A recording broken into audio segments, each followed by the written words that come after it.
All right, welcome to the first episode of my vlog. Over the last 20 months, I've gained 40 pounds of muscle, and then I started prep to compete in my first bodybuilding show. And prepping for a bodybuilding show is pretty hard on the body. And one of the issues that arose from that for me was consistently waking up at 2 to 3 a.m. every single night without fail. But one of those mornings, I woke up with like the overwhelming thought that I should start a vlog. And I've been super excited about it ever since, so here we are. So because this is the first episode, it's going to be jam-packed. So I'll just start right now by going over everything I'm going to cover in this episode. So basically, I'm just gonna get you caught up on where I'm at now and how I got here. So I'm gonna do quite a bit of like show and tell and give you some backstory around how I got here. So I'll be covering why and how I got into bodybuilding in the first place, how I've progressed since day one, which was over 11 years ago now, why I decided to start this vlog and what my vision and kind of plans are for it. Then I'm going to recap my first show, the competition prep,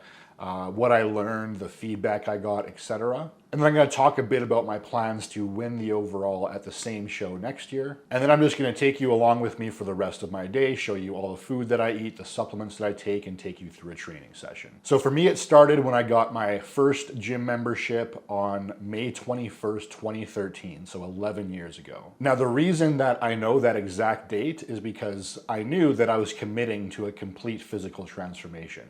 And that's why I also took this photo as an intentional before photo. Now, I don't want to make this sound like some long, drawn-out, dramatic story about how terrible my life was before I started and how fitness saved my life, because my life wasn't all that bad before I started.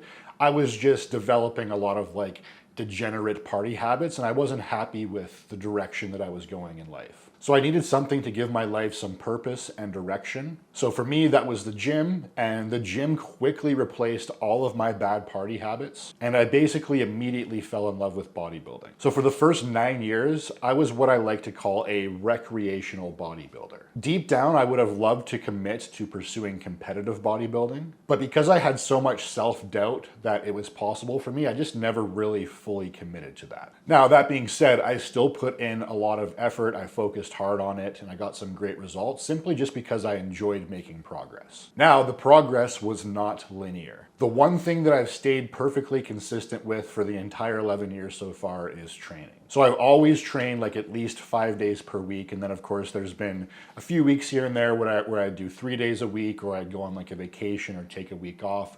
But for 95 to 98% of the last 11 years, I've always trained at least 5 days per week. But otherwise, like my overall commitment to everything else, the nutrition, recovery, just being like focused on it, there's been a lot of peaks and valleys. To be great at bodybuilding, you have to dedicate your life to it. And for the first 9 years for me, I went through just like a constant cycle where I would be very committed to it for like maybe 3 to 12 months.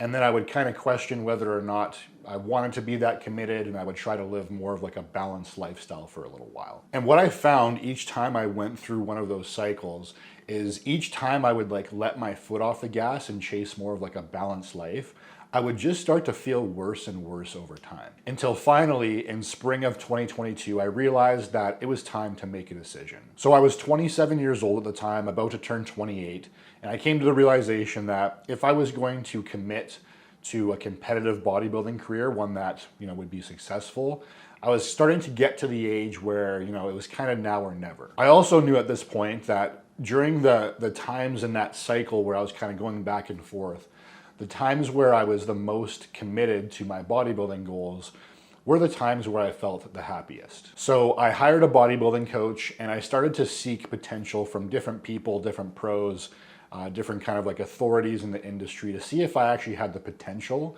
to make it to a high level in bodybuilding. Now, obviously, since I'm sitting here talking to you right now, I got the validation that I was looking for. It turns out I guess I do have the potential. So when I kind of realized that and I got that answer, I went all in, and I've been all in ever since. So why did I decide to start this vlog? So like I mentioned, one night I woke up, it was like 2 or 3 a.m. with the idea that it was just in my head that I need to start a vlog.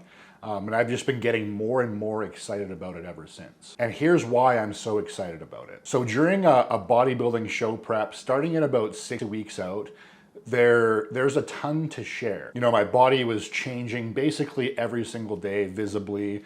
You know, it's fun, it's exciting. So I started sharing a lot on my social media. And all that sharing has just simply been a lot of fun. And the more that I do it, the more that I have people reaching out to me saying that they enjoy it, it's inspiring them. So obviously that's a good feeling, knowing that, you know, simply just sharing your day-to-day and what you're doing is helping and inspiring people. Secondly, I work very well under pressure. So it's also kind of an additional form of accountability for me, some added pressure, because I'm going to be sharing all of my goals with you and my progress toward those goals every step of the way. Plus, I knew if I was going to start a vlog, I should do it when I'm excited about it and I have energy, because once you get a little bit deeper into the off season, you start feeling, you know, tired, slow, sluggish.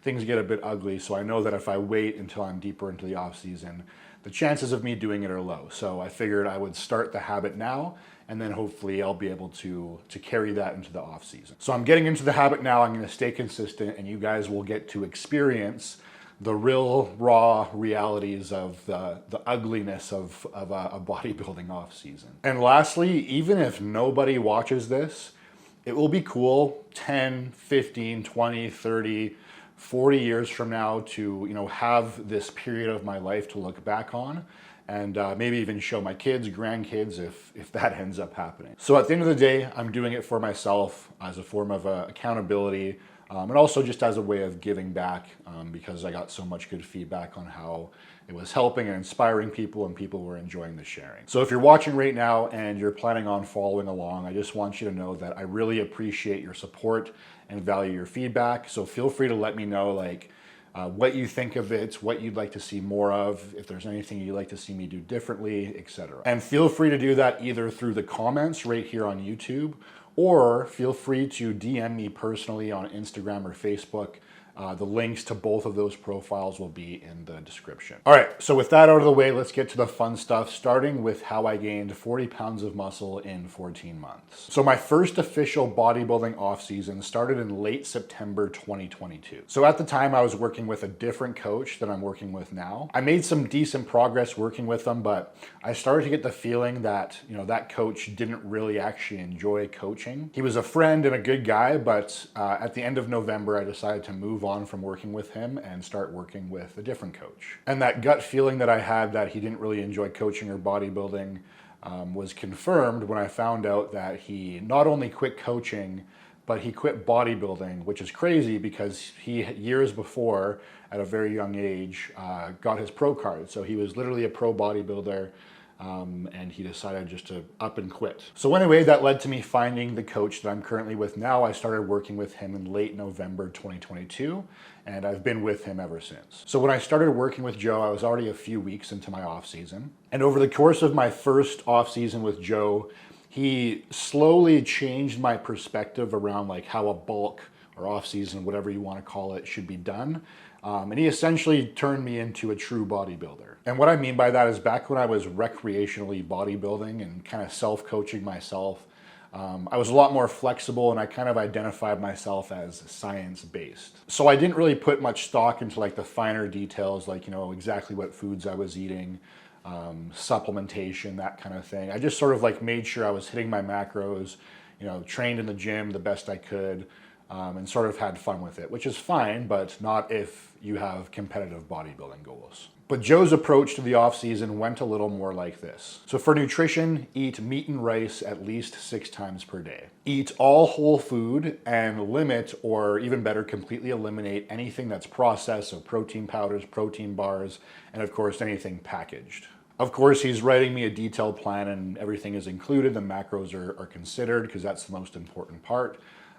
But he puts a lot of emphasis on those finer details as well. For training, train hard and heavy. Don't overthink it too much. Don't try to be too sciencey. Take at least all of the final sets of your exercises to failure. And don't worry about things like leaving reps in reserve, periodizing your training, or taking deloads unless, you know, there's a reason that it's necessary. And for me, when I was coaching myself, I put way too much stock into like the sciencey things, leaving reps in reserve, periodizing my training, taking deloads, kind of thinking that I was sort of like hacking the system. But I slowly bought into Joe's approach over the course of our 14-month off season, and the results speak for themselves. I went from 160 pounds October 2022 to 232 pounds in January 2023. All right, so as you can see, I'm at my computer now. So what I'm gonna do here is walk you guys through the progress that I've made, sort of like phase to phase. So starting with our first push. So push is like the part of the off season where you're pushing your body weight up, basically. So on the left here, that is my starting point. So that was October 2nd, 2022. And then this is, I think, January 19th, 2023. So this is, actually, no, this is the first part of my push, sorry.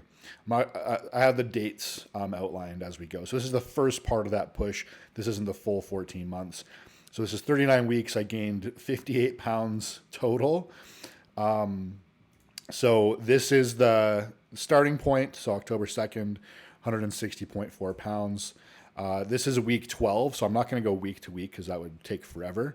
So week 12, I gained 20 pounds exactly by December 26, 2022. So that's about 3 months in. Then this is 12 weeks later, so week 24, 204 pounds. So over that 12-week period, I gained what? Another 22-ish pounds.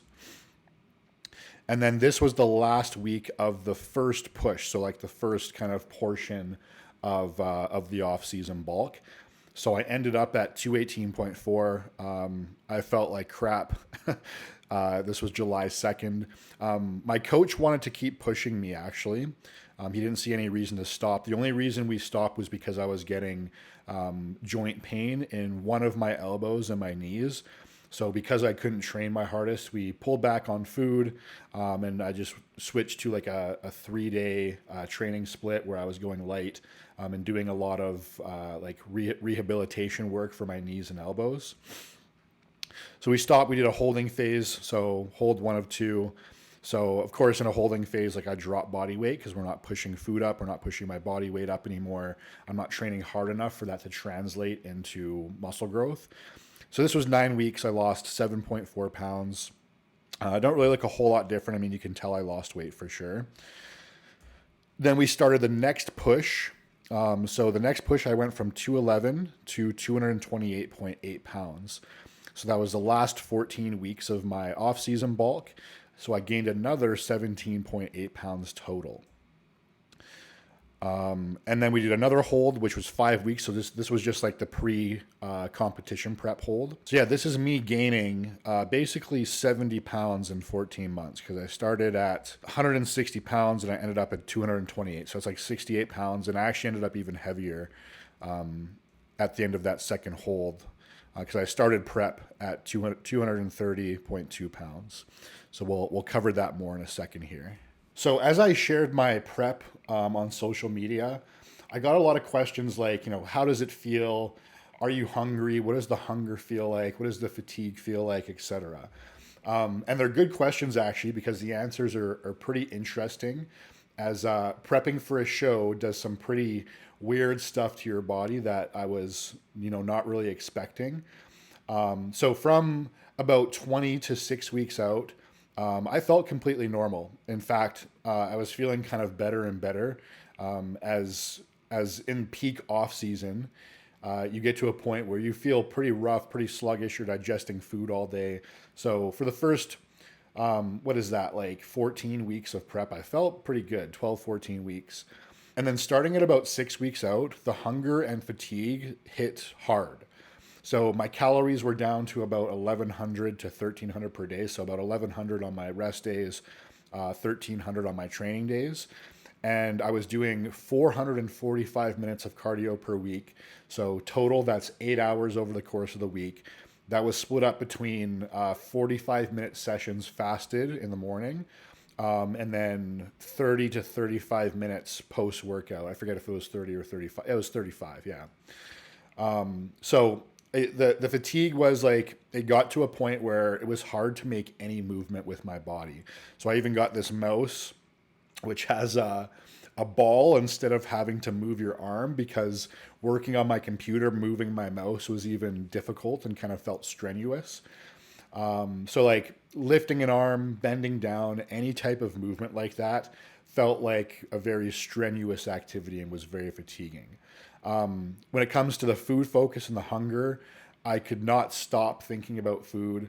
And seeing anything food related would completely grab my attention, whether that was like being at the grocery store, of course, or driving by a restaurant. Like normally when I go to the grocery store and I'm in off season and I'm not hungry, I don't notice like the food. I go in, I grab what I need and I get out. But going in with that level of hunger, I'd walk by the baked goods section and like I'd be looking at everything, just imagining how it would taste. So that was pretty intense for sure. But I mean, having that show date in mind, knowing you're going to hop on stage, makes it a lot easier to, resist grabbing a box of muffins or donuts, whatever, and going off plan. And because you're in such a deep state of starvation, your cortisol, so that's your stress hormone, your cortisol is very high because your body wants to kind of give you energy to go out and find food. So basically, like to handle that, I'd have to go to bed basically immediately after eating to fall asleep. Otherwise, I'd just be too hungry to fall asleep. And then I'd wake up at 2 to 3 a.m. And I wouldn't be able to fall back asleep after that. Same reason, because your body's like, what are you doing sleeping? Like, you should be going to find food.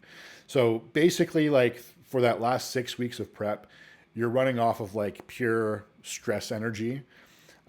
So those are really like the negatives. That also the energy thing like makes training very difficult as well. Not as enjoyable, especially like the first half of your workout. Normally, once I would get to the end of my workout, I'd feel pretty good. But yeah, just basically everything is harder physically. Now, the positives of that is I had like insane mental clarity and just desire to be on top of everything. So because I was so exhausted and stressed out and I had so much to do every day, I was more on top of just like all of my general day-to-day tasks than I've ever been in my life. So I got more organized when it comes to my work, my coaching, writing multiple to-do lists, keeping my Google Calendar like super organized and always up to date, setting alarms so I don't forget anything. I'm always ahead on my laundry. My kitchen and bathrooms are more organized than ever, the cupboards. I got rid of a bunch of clutter that's been sitting around for years. And I'm trying to keep up with all of that with some success as I go through this rebound, which we'll talk more about in a second here. So that actually felt really good. And honestly, like despite that extreme fatigue and hunger and like the suffering that you go through in prep, I thoroughly enjoyed being deep in prep. Every minute of every single day has a purpose. Like you're working toward a goal. You're seeing your body change before your eyes. And it just feels super fulfilling to see years and years of hard work come together like that so quickly in such a short period of time. All right, so now I'll briefly cover like show day and how that went. Overall, it was awesome. Obviously, like I prepared as much as I could, but this being my first show, there's just really no way you can be 100% prepared. Like you don't know 100% what to expect, basically, right? And honestly, like I did not do as well as I thought I would. I got a little bit like overly confident, I think, especially in my posing. But that doesn't really matter because I learned a ton.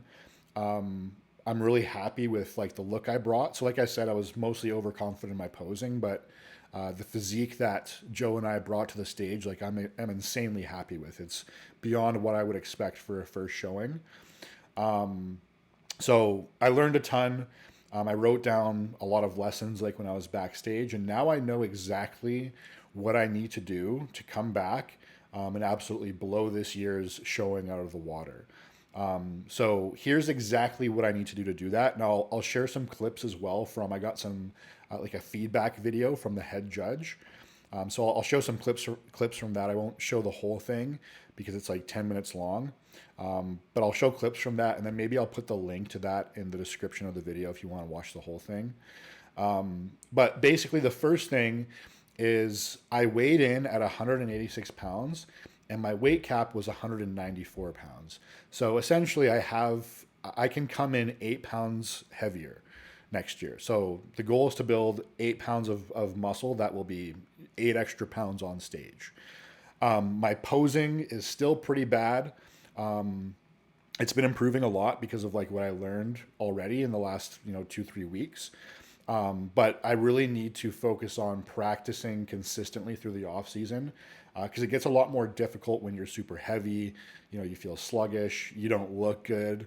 Like no matter how good your posing gets in the off season, it doesn't look good just because of how soft you look basically. So I've already kind of started. I've continued to keep my posing habits into like the start of this off season. And then my back is my weakest body part by miles. We need back. That's probably going to be our Achilles heel now. We need more back. Overall look now, it backs your weakest body part. Yeah, see in the back, we need size. We need muscularity. We don't have any. Your legs are dominant here. We need more back. Your back is very much behind your legs and the rest of your physique. So it's very important for you to concentrate on back and train back. We got some hamstrings, but we just need muscularity across the back. Again, like we said before, you need back. If I took away your shoulders, we'd have no back. So just blank out the rear delts and lateral delts. We have nothing in the back. So it's very important off season to really hit those. All I can say is back. We need back. As you see, if you look at a fella at the far end, you go, wow. And even the guy beside you who has a weak back has a back. So back. Work on that back. I'm looking forward to seeing you back on stage with more back development. It's really my whole upper body, but it's mostly my back. So essentially, that entire 8 pounds of room that I have in my weight cap needs to be on my back. All right. So I'm going to share a little more about like what my plan for that looks like in a second. So now I'll cover my goals. Now, this makes me nervous, but I'm going to share my goals. So my big goal, and this has been my goal since the spring of 2022, is to get my IFBB Pro card in classic physique before I turn 31. So right now I'm 29, I turn 30 in September. So essentially I have 14 months, so that's like 16 months. So what that means is next year I need to win the overall at a local show, and I'm going to do the same show that I did last year because it's in my city, it's convenient. And then I have to win the overall at the pro qualifier that I'll qualify for by winning that regional show. So I do have goals beyond that as well. But honestly, that goal is already probably, quite a stretch. It's definitely not impossible, especially considering the rate that I've been progressing in the last year and a half to 2 years. And also considering that this year was like my first off season in prep. So like last year, I just kind of blindly, followed my coach's plan and sort of let things play out. I just had more of like an open mind kind of thing. Now I know exactly what I need to do. I know exactly what to expect. I know exactly how to execute both my off season and my prep better than I did this year because I have, a year of experience under my belt. So again, like I said, it makes me super nervous to share that goal like publicly because obviously it'll suck if I announce it to everyone and then I don't accomplish it. But like I said earlier, I work well under pressure. So I think it'll be an advantage at this point now that I'm more confident that I know what I need to do. So I'm ready to apply that pressure basically. And of course, like if I don't get my pro card before I turn 31, I'm going to keep pushing for it until I do. So at the end of the day, it's not a matter of like if I will or not. It's just a matter of when. And also at the end of the day, I love bodybuilding. And I love getting to do what I love every day. So that's really the only reward that I need. Like the goal is just kind of make it more fun and exciting and competitive. Now, last note on goals is to remember that it's important to break your goals down into smaller goals and also the actions that will lead to those results, right? So I like to think of this as like inputs. What are the inputs? What are the outputs? So for me, this is what that looks like when it comes to turning pro. So the first output is I have to gain 8 pounds of stage weight, right? So for me, the input is an intense focus on nailing every single variable my coach lays out for me. And it's really as simple as that. So the result that I'd like to see here when it comes to gaining 8 pounds of stage weight, more specifically, is I'd like to see a peak off-season body weight of 250 pounds or more. Now, I'm not like super attached to that number, 250 pounds, because 8 pounds of stage weight could just simply potentially look like, the same off-season peak weight I reached last week, but way leaner, or maybe 240 pounds, but a little bit leaner. But I just like the sound of that number, 250 pounds. It kind of motivates me, gives me something to shoot for. So that's what I'm going to keep top of mind. But I mean, if I don't hit that number exactly, and I'm a lean 230 or a much leaner 240, that's cool as well. The next output is all 8 pounds of that weight needs to be on my back. So I'm going to show you in a second here exactly how I've mapped out my training split for that. But essentially, like the input there is I need to train back more frequently at higher volumes with intense focus and intention. Okay. So again, I'm going to show you the plan for that in just a second. And then the last output is basically I need to dominate the stage. I need to be the undeniable overall winner. So basically, like the part of that I need to work on, aside from what I just went over, the other outputs, is I cannot make any posing or presentation mistakes. So the actions that I need to take for that is I've already started actually. Like I said, I need to consistently practice posing throughout the entire off season. So I already hired a posing coach for weekly posing check-ins. In fact, I'm doing the first one today, and I'm gonna take you guys through that. All right, so that's almost the end of my blabbing here. That basically catches us up to today. So I'm 19 days right now into my post-show rebound. So I'm going to show you guys kind of week per week, not week per week, but I'm going to show you guys how my prep went.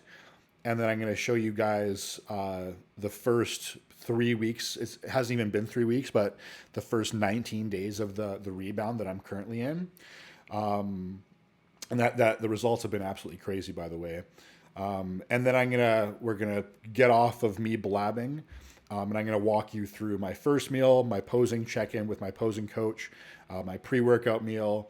Then we're going to do my most important training session of the week in my program. So I'm going to take you to the gym with me, talk you through my workout. But let's start with going through what my training program looks like. All right, so here's my training program. This is a Google sheet that I created. I absolutely love Google Sheets for organizing a lot of things in my life. But yeah, so essentially, what I got here is a 3-on, 1-off split.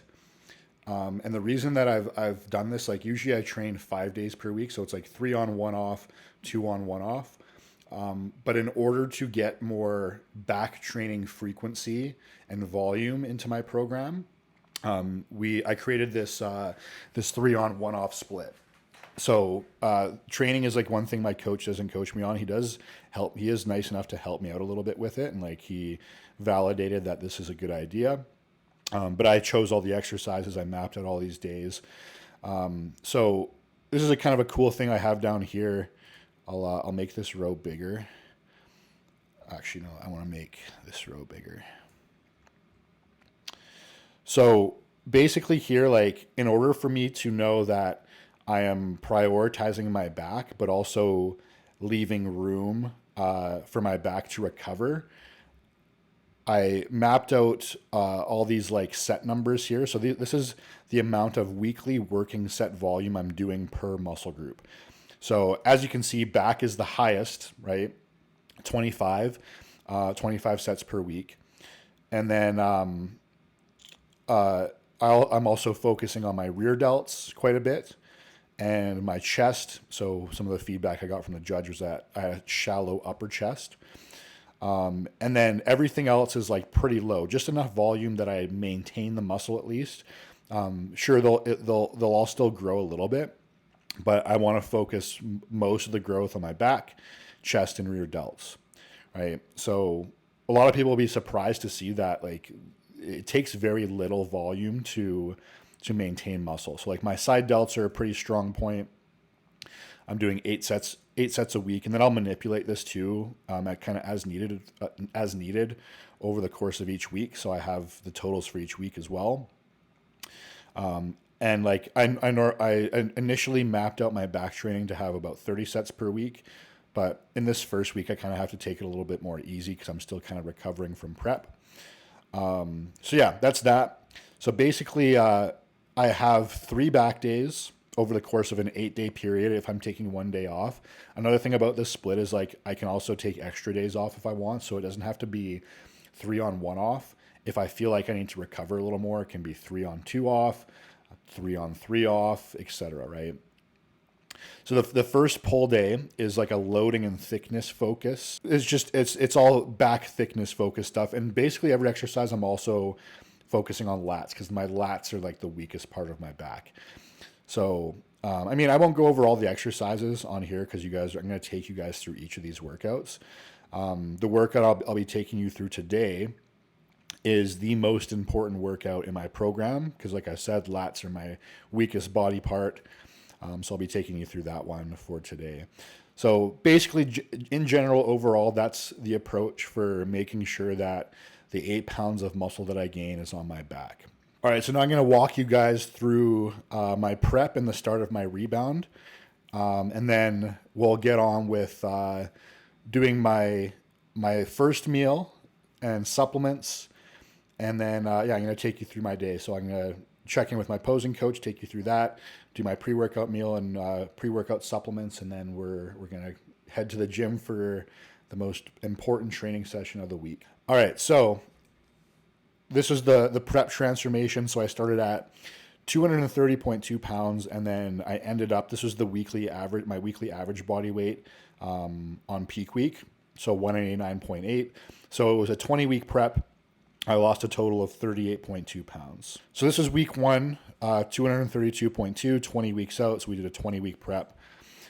This was 12 weeks out. Now, something I really want to highlight here, because this is where I see a lot of guys shooting themselves in the foot when it comes to like putting on muscle and losing body fat, is you have to stay the course and trust the process.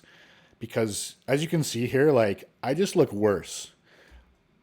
I don't look any leaner. I just look smaller and just as soft and fat. If not, like my midsection even looks a little more soft, right? And that's with exactly 12 pounds of weight loss. But now, when we go to 10 weeks, now you're starting to see some detail come out. You can see my abs. You can see detail on my quads, detail on my bicep. You see detail everywhere, right? So this is 10 weeks in, 10 weeks out from the show. That's another only not even 2 pounds of weight loss. Then 6 weeks out, so now we can see even more detail. 4 weeks out, now it's really starting to come in. I got striations in my quads. You can see my abs, obliques, more veins, detail everywhere, right? So then 2 weeks out, again, way more detail now. Looking basically like lean enough for the stage at this point, but we dug a little bit more, and I got down to 186.1 at 1 week out. And then this was the morning of the show, 188 pounds. Okay. So then now I'm in my post-show rebound. So this brings us to today. On show day, I was 188 pounds. And this morning, so this photo on the right here is this morning, I'm 211 pounds. So in the last 19 days, I've gained 23 pounds. And clearly, there's almost no body fat. It's probably like it's a lot of water and a lot of muscle. So my coach is very big on like doing an aggressive rebound. So today, the day that I'm going to be taking you through is my high day, because I do a high carb day on each of my back days. So, so far this is going awesome. This is a new experience for me, doing an aggressive rebound after a show like this. But basically this was 7 days post show. So I'm already up 6.4 pounds here, then up another almost 10 pounds here a week later. And then today, 5 days later, I'm at 211 pounds. So I've gained another almost, what is that? Almost 8 pounds. Okay. So yeah, now we're finally caught up. I'm done blabbing. So I'm going to take you through my first meal right now. We're going to do my posing check-in, and then we're going to do pre-workout meal, and then we're going to go to the gym for my pull day B, lat focus, which is the most important training session of my week. All right, so it's the evening now, 8:17, so 17 minutes past my bedtime. I just realized there was some Rebound stuff I wanted to share, because the Rebound, there's just magic to it, clearly. This is really like the first good one I've done with a coach. But when you compare your body at the same weight in the past, the differences are crazy. So basically, so this was April 2022, 2023. So this was 14 months ago. And this is me at the same body weight. So this was today. And as you can see, it just makes the progress so clear. It's just crazy that after a show you can stay just as lean as you were at the store and put on so much weight. So obviously a lot of it is tissue. So there's definitely magic to the Rebound for sure. I don't think it's understood really scientifically, but I mean, insulin sensitivity is high. So basically you go into a small surplus, you gain back a bunch of body water. Especially when you're peeled, show peeled, I think the stimulus from having more energy to train hard in the gym probably plays into it. So so this is one comparison. This is from 14 months ago. So even when I look at where I was at in prep 11 weeks ago, the progress is also pretty insane. So it's definitely not as dramatic as 14 months ago, but the time frame is much shorter, right? So yeah, since I was I still do self check-ins every morning throughout the course of my my Rebound, and I do these comparisons almost on a daily basis because my weight's going up so fast. I just wanted to share this as well because the Rebound progress is insane. This is kind of new to me. I've done reverse diets in the past where, I didn't start quite as peeled as I was. So yeah, clearly there's some magic to doing a Rebound when you're stage lean and you put on a lot of muscle fast. So, and my coach has put a lot of emphasis on how important it is right now to stay on plan because I'm still really hungry. I'm eating more food, but it's not enough to make me feel full all day. But yeah, just wanted to share that and add this into the start of the video. All right, so like I said, this is a back day, so we're doing a high carb day. So first meal is, I got my plan here, 350 grams of rice and then 170 grams of chicken breast and then 12 grams of honey. So I got that all right here. The way that I meal prep is just basically, because I work at home, I just cook up everything in bulk and I put it into containers, and then I keep track of everything. And then as I see that I'm about to run out of something, then I'll just cook another, bulk portion of it basically. Now, if I were working a job, and in the past I've worked construction and stuff, I would portion everything out into containers because obviously you don't want to have to be portioning things out throughout the course of the day if you're on the go. So I like to cook things and reheat my food on pans, so I pan fry it, and I'll show you guys what that looks like when I'm done, of course. But that just makes the texture better. There's nothing worse than microwave chicken breast and rice. So I'm glad I started doing that.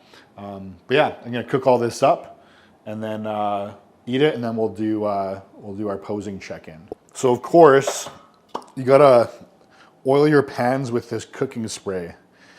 Because otherwise, if you use just a normal oil, it's way too easy to put too much oil on it, and then you end up with a bunch of extra calories from fat in your food. So since this is such a big portion of rice and chicken, I use 2 pans. One pan is for the chicken, and then the other pan is going to be for the rice. So get the chicken on here first. I like reverse weigh stuff. So you just put the container with the food on the scale, and then stick it on the pan. 56 grams, so that means I need 114 grams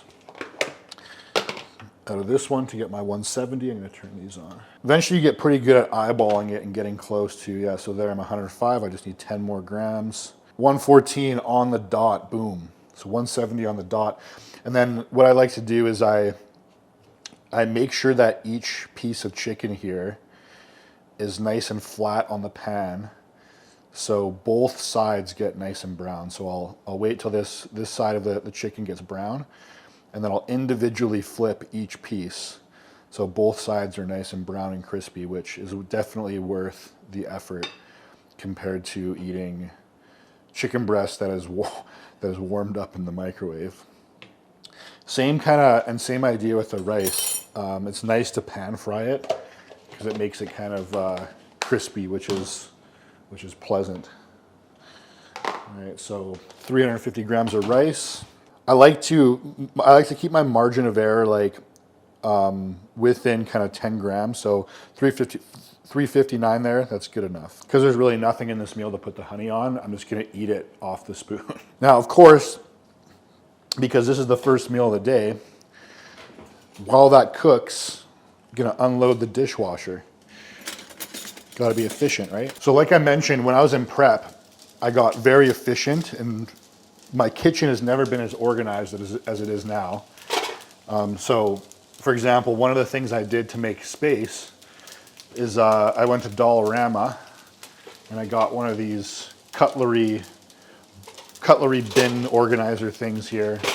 So that freed up the drawer that had all this cutlery in, which is like the most obvious thing ever, but for whatever reason I just didn't give a shit enough in the off season to be more organized.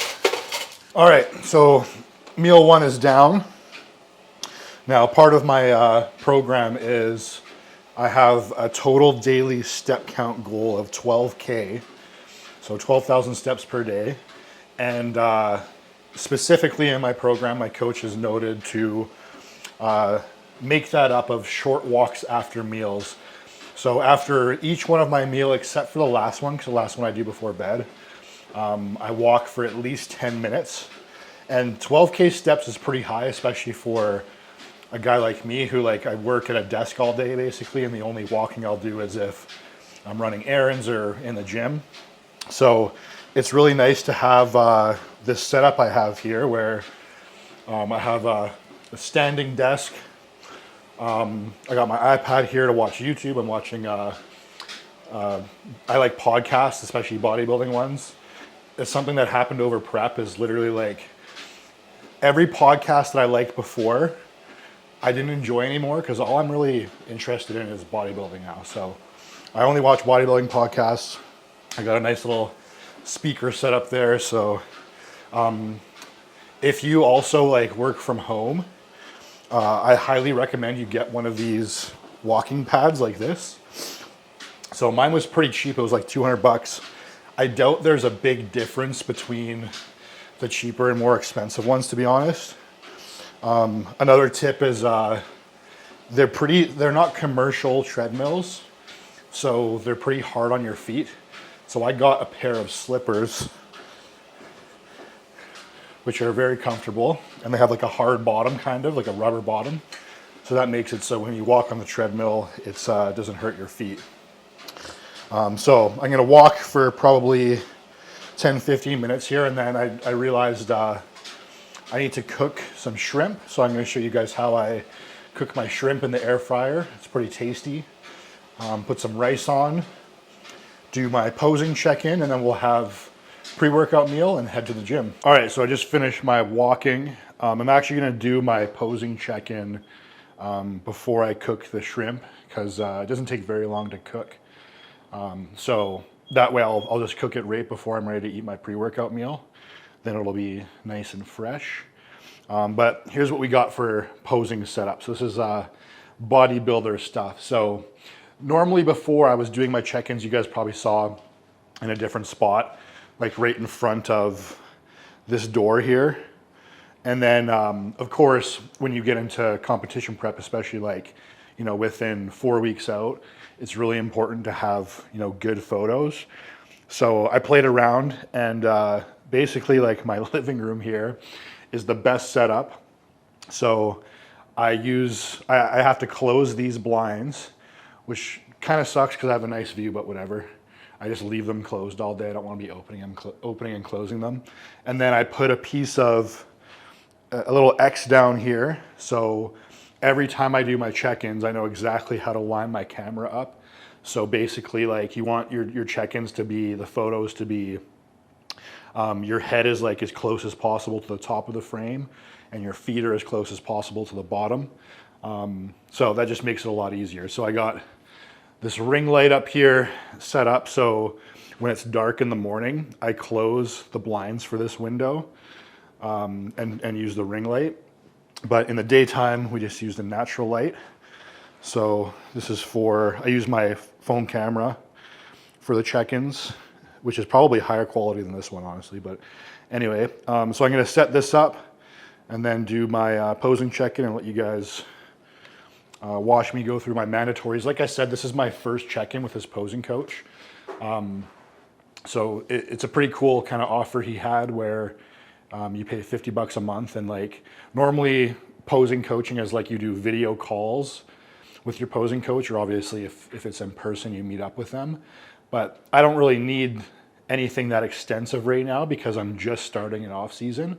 So for this guy, I just send him a check-in. And so I'm gonna start with, since this is the first session check-in, I'm just gonna do my mandatories, and then we'll basically go from there. So I've been wanting to work with this guy for a while, but for his sessions, he only charges using Venmo, which we do not have in Canada. So I jumped on this as soon as I saw he was offering it. So yeah, anyway, let's strip down to my underwear, turn them into a man thong so you can see the glutes, and do some mandatories.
All right, we're back in the kitchen, getting ready for the pre-workout meal. I was out of shrimp, so we're making it fresh in the air fryer.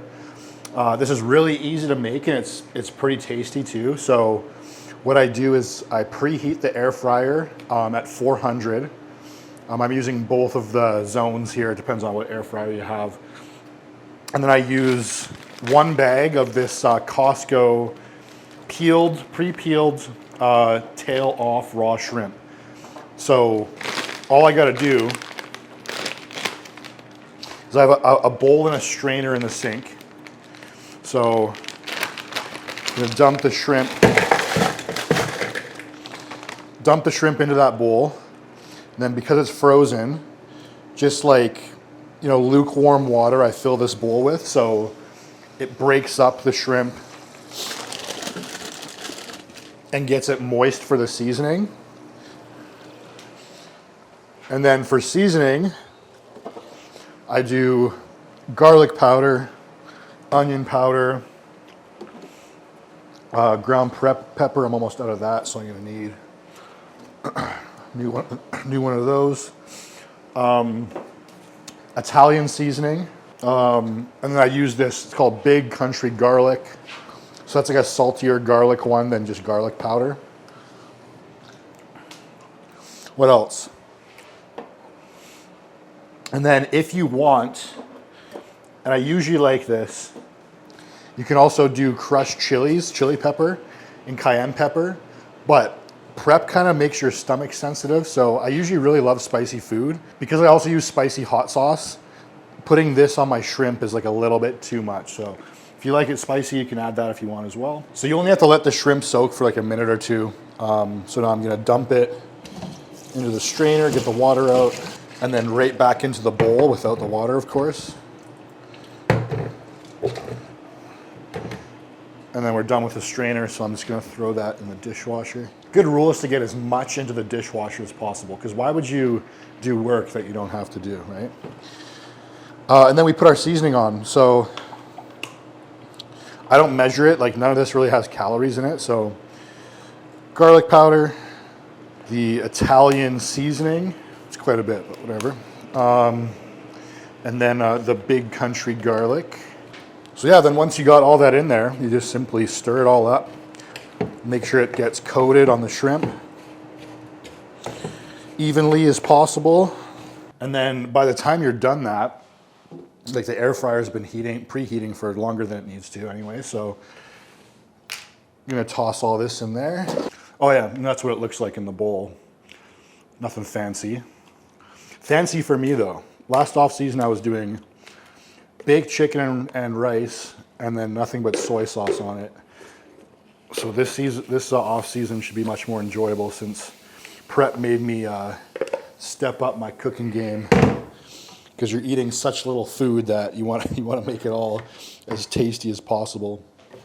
So yeah, you just have to let this air fry at 400 for 15 minutes, and that's it. So easy. That just took like 2 seconds.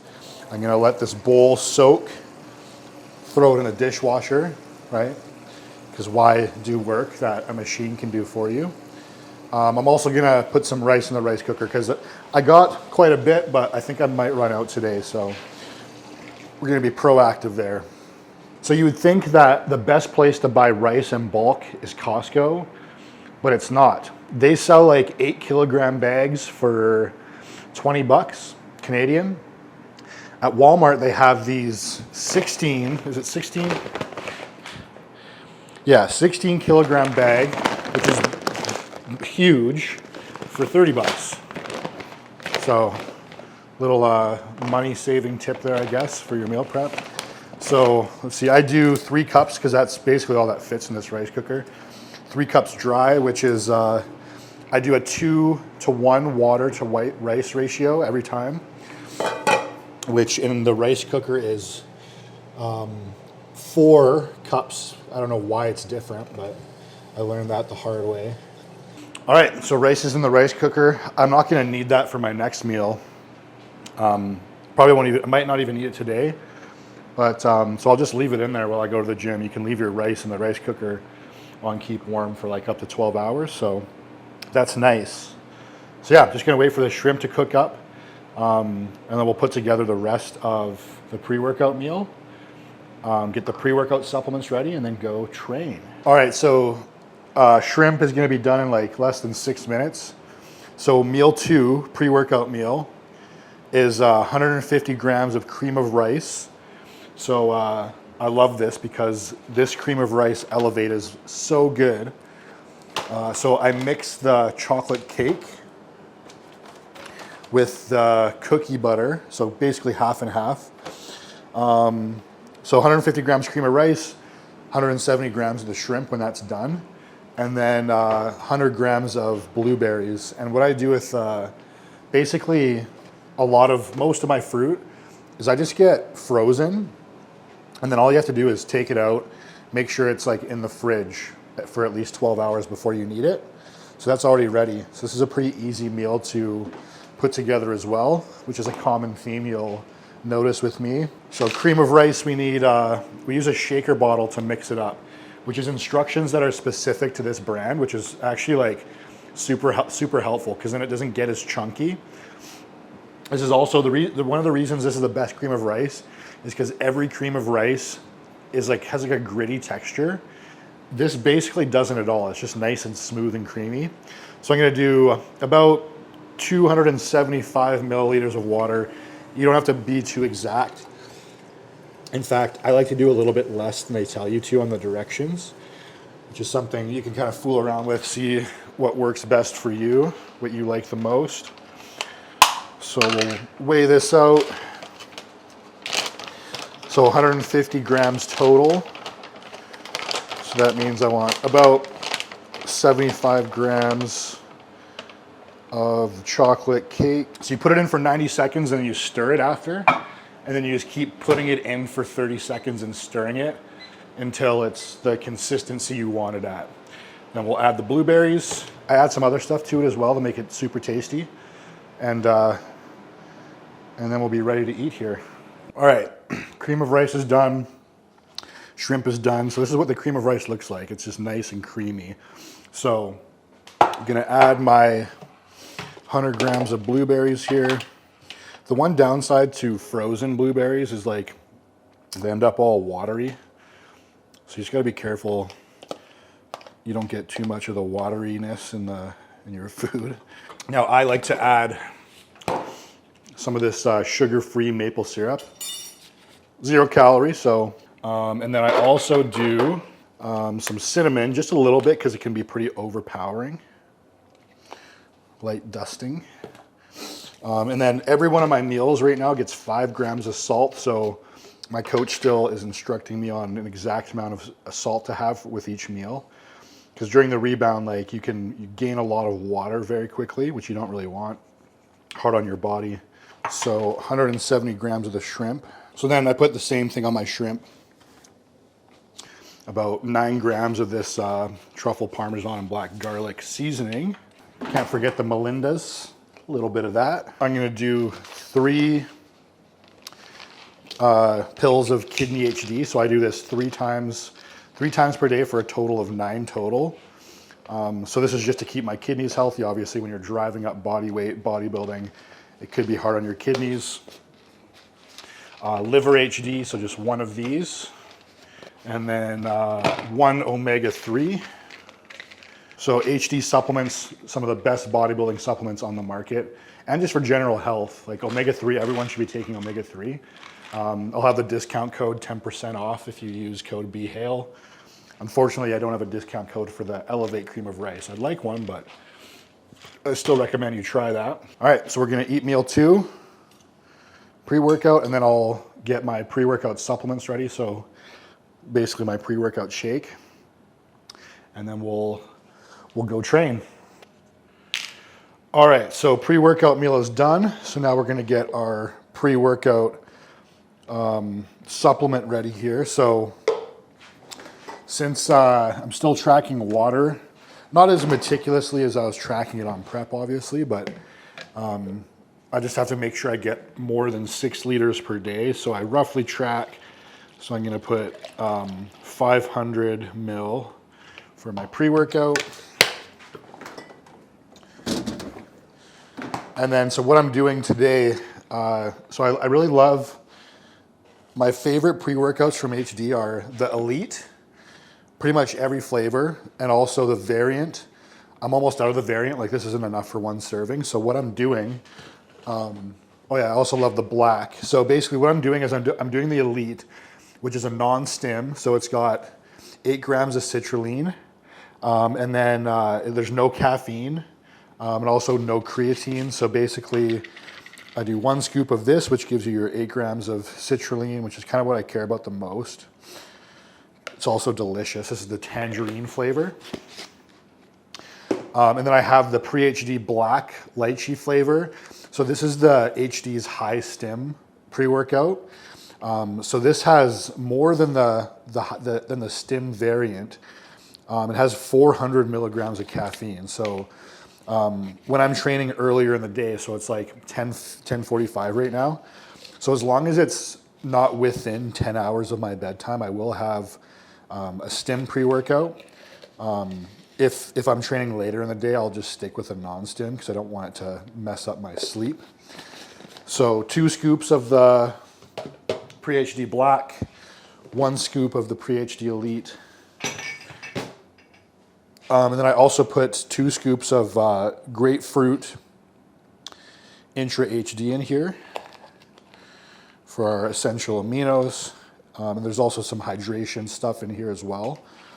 And then because the Pre-HD Elite does not have creatine in it, I'm gonna do creatine as well, so just 5 grams. So I got the Pre-HD, a heaping 5 gram scoop. And then I also I just tried this recently for the first time, it's amazing. EVP, so this is just a pump, a pump maximizer basically, I think it's what it's called. Yeah, muscle volumizer. So it's just pure glycerol. So it just helps you get a way bigger pump in the gym. Helps get blood, lactic acid, nutrients, glycogen into the muscle. So I just do 1 cap of this. It's super messy. It's like a syrup. So you have to really lick the cap in the bottle every time you use it. And it gets on your hands anyway. It also adds like a nice flavor to a nice little extra flavor to your pre-workout. So yeah, that's that. So off to the gym we go. It is a beautiful day out today. Wow. So I just started going to a different gym. The gym situation in the city that I live in was, for bodybuilding at least, pretty dire. There's no really good bodybuilding gyms.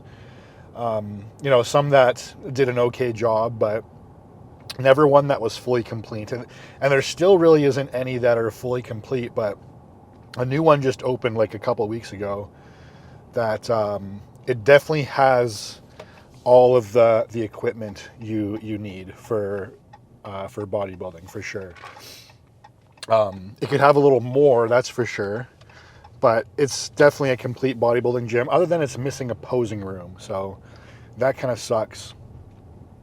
I don't think there's a single gym in the whole city that has a posing room. But yeah, like I made my program for before. I was going to what I had to do before to make my program kind of work the way I wanted it to, or at least maximize it, was have 2 gym memberships to kind of get everything that I not necessarily need, but wanted. I mean, you can make it work at any gym, just basic commercial gyms, but obviously it's nice to have access to the machines and stuff that you want. So I wrote my program for 2 different gyms, and then as soon as I tried this gym, I narrowed it down to just the one because it's perfect. So yeah, today is my most important training session in my program. Pull day B, which is the lat focus pull day. And yeah, my back is my biggest weak point. So why is that? Well, when I was recreationally bodybuilding, obviously you train more, and you train the body parts that you enjoy to train the most. Obviously you get the best at training those, and you end up training them more. So I have pretty strong arms, legs. I like training legs, but not that much. But I just like putting myself through pain with legs. So I think that went a long way. But back, I never really liked that much. I never really got that into it. I'm definitely starting to like it a lot more now because I kind of have to. But as you focus and get better on something, obviously you're gonna start to enjoy doing it more. So basically the issue has been like I just haven't trained it enough. I'm not as focused when I train it. I don't take my time. I kind of rush through the exercises. So you're going to see me really take my time today. I have like a special warm up that I do at the start of my workout to make sure my lats are activated. And I do more than enough kind of warm up sets before each exercise. And warm up set meaning like I'm not doing it to like prevent injury, because it's not really something you can do. I'm doing it to make sure that like I'm ready to mentally to connect with the muscle that I'm targeting. So another really cool thing about this gym is it's in like it's like a new section of the city basically, because the city like borders on a native reserve, and most cities have like a ring road that goes around the whole city, but because of the native reserve, they didn't have one here until like a few years ago. It just got built. But anyway, it's right next to like a huge brand new Costco. So they're basically like in the same parking lot. So super convenient. There's like a sweet brand new car wash as well right there. So just a lot of convenient things in the area that you can go to after your workout, unless you believe in the anabolic window. It's not real. So my posing coach got back to me already while I was getting my pre-workout meal ready. So we're already working on tweaking stuff. Gave me basically 2 things to tweak for now, and then I'm going to send him another update later. So already a pretty good experience with that. He got back to me really quickly, and he's going to kind of work with me throughout the day. So yeah, so now I'm going to have to send another update. This is a good way to keep me like accountable on posing. That's really the biggest thing I think that will help with this, because yeah, like in the off season, the only posing practice I did was my once a week check-in with my coach, where my coach isn't really responsible for my posing, although he does make sure that, you know, I'm doing my best before the show. So he worked with me on it quite a bit. In the off season, I'm basically just going through my poses to get my check-in photos. But these are posing specific check-ins every week. So yeah, I'm excited about this. I'm happy I decided to do it.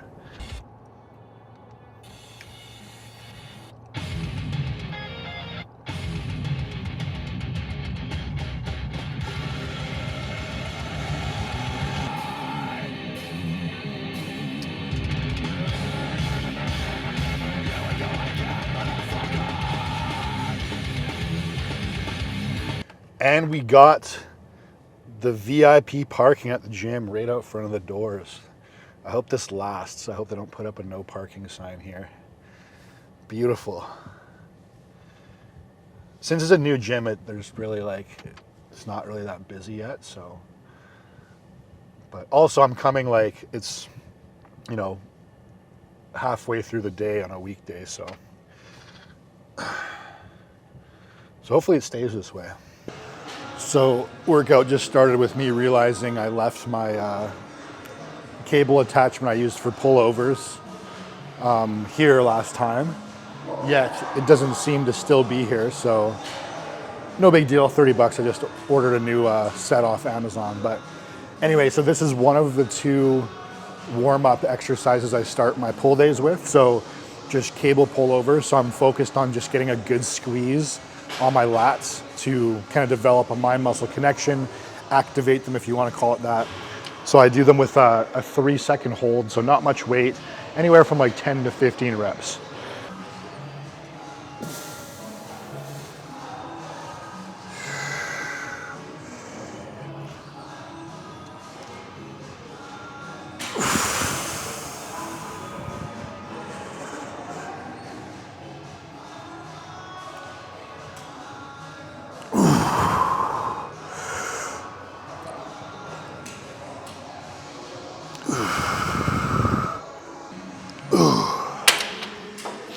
So just getting blood into the lats.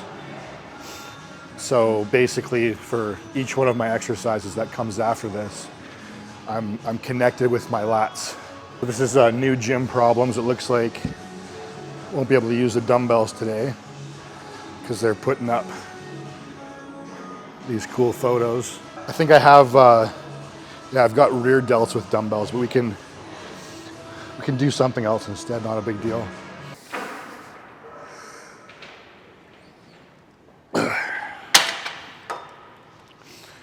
All right, 2 sets of that, and then so that you don't get much of a stretch at all. So that's more of a contraction focused warm up. So this next one here is for the stretch. All right, so warm up exercise number 2, basically, I'm just trying to get the biggest stretch across my lat as possible. So I'm sitting on the lat pull down machine, like off to the side. And then that's even too much weight there. So same thing, like between 10 and 15 reps. I'm not trying to go to failure. This is just to get my lats activated. So I'm kind of leaning back a bit. I just want to feel a full stretch across my lat. And like you don't really feel much with the contraction here. So I'm just kind of pulling down like sort of halfway and then really leaning into that stretch and getting a nice full stretch across my lats.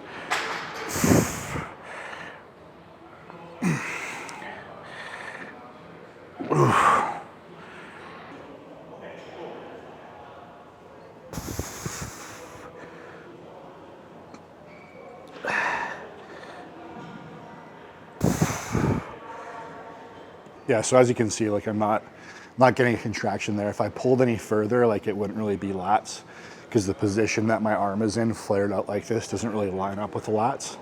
So it's just really the stretch I'm getting, and I'm pulling down enough that, you know, it contracts a little bit, and then I can kind of fight the resistance as the lat stretches out, and then I really hold and make sure I feel that tension when the lat is fully stretched. So 2 sets of this one too.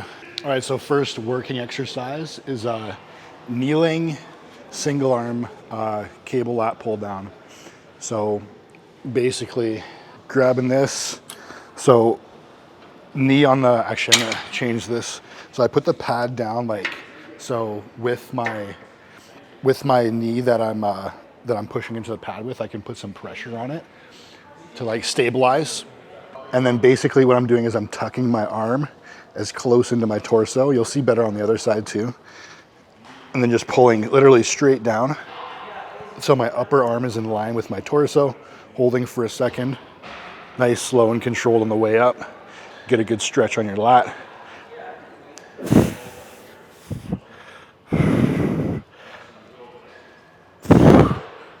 So my grip is staying either neutral or slightly supinated. I'm not reaching out like this and pointing my elbow outward. My elbow is always pointed straight forward. I'm keeping my arm tucked in tight to my torso. Pulling till my upper arm is in line with my torso.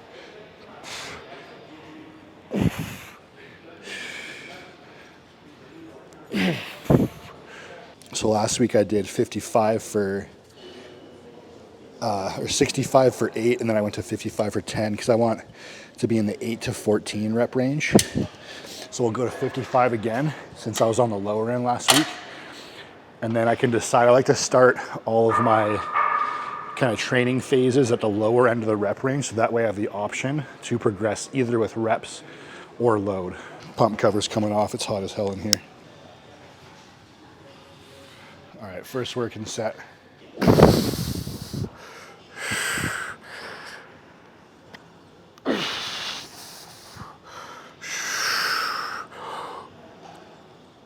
And then between any compound single arm work you do, unilateral work you do, you should have to rest in between sides. If you don't have to, you can go straight into it. It's a good sign that you're not pushing anywhere near as hard as you could be.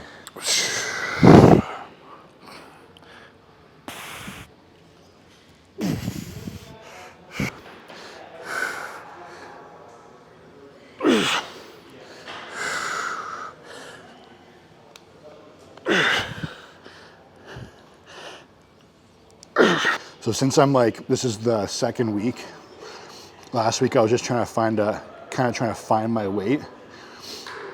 And I want to be near the bottom of the rep range. I'm gonna go up a little bit. So I'm gonna go to 66. for the next set, and then I'll probably be closer. I'll probably be at 8 for this one. But then next week when I start at 66, I'll be probably closer to like 10 or 11. Because I'm only doing 2 sets for this. 2 sets for everything basically today. Now I always, for years, I've been timing my rest times. And what I used to do is basically I'd limit my rest periods. I just forgot to do it, but so I'd limit them to like 2 minutes or 90 seconds. But now like I want to make sure that I'm getting enough rest between sets to push as hard as I can basically. So now instead of using a countdown timer, I use the stopwatch just to kind of see how much rest I need, because I do like to keep it pretty close.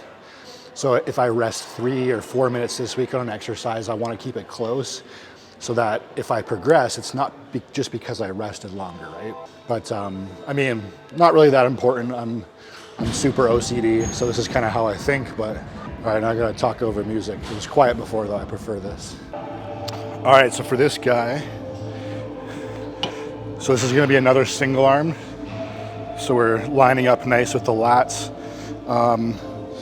The way I like to do this one is not like the machine intends to. I'm not gonna do it sitting, it could, but just to make sure I'm lined up with the lats, and also because the resistance profile is a little bit better this way. I stand like this, and then this way the resistance is the most at the stretch, and then it gets a little bit easier at the contraction. So you can really squeeze your lat and then get a nice full stretch across your lat.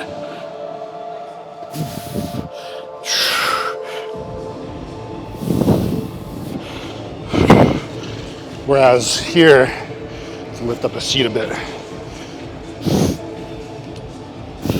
It's a little more awkward.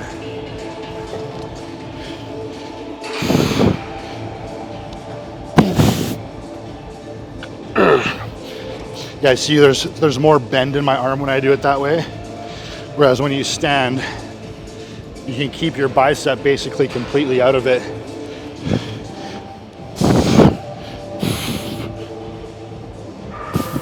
And I'm just driving my elbow toward my hip.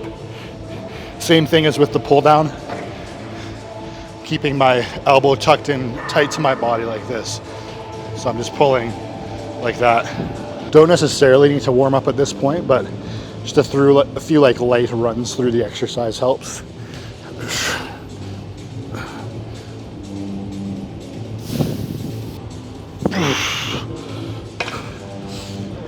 So last week I started with 125 for 9, then I upped it to 135 per side for also 9, and my rep range is 6 to 12. So I want to be a little closer. I think I'd rather be at like 7 or 8 for the first set here.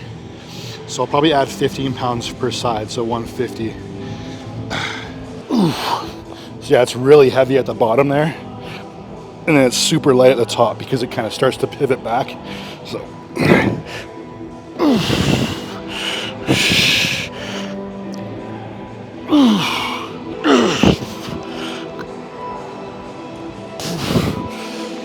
all right, there we go, 8.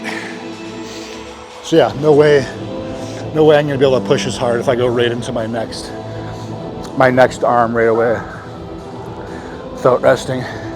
So if you're able to do that, you're not training hard enough.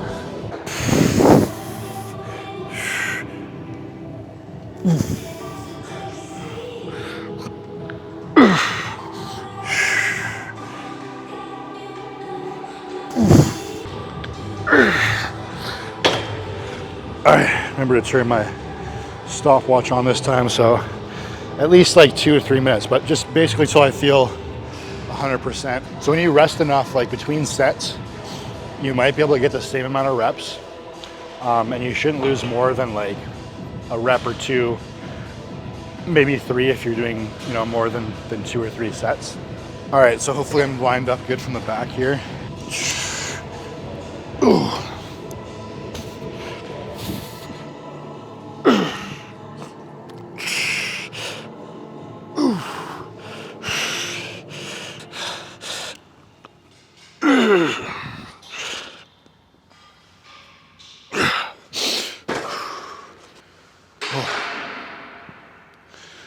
All right, so now we're doing a parallel grip assisted pull-up for kind of like a lat loading, vertical lat loading. So why do I do them assisted? Am I not strong enough to do pull-ups? Well, you'll see why. If you do pull-ups with this tempo, you're not going to be able to do more than 10 if you're strong with your body weight. And my goal is not to do as many pull-ups as possible. My goal is to stimulate my lats as much as possible. So I'm just gonna leave it because my body weight is like 10 pounds heavier than it was last week when I did these. So I'm just gonna stick with what I was at. I like these more than a lat pull down because you can kind of it feels like you have a little bit more control over like the angle and how you line up basically. Because once you get your legs locked in with the lat pull down, you can't really adjust much. So I think last week I got 7.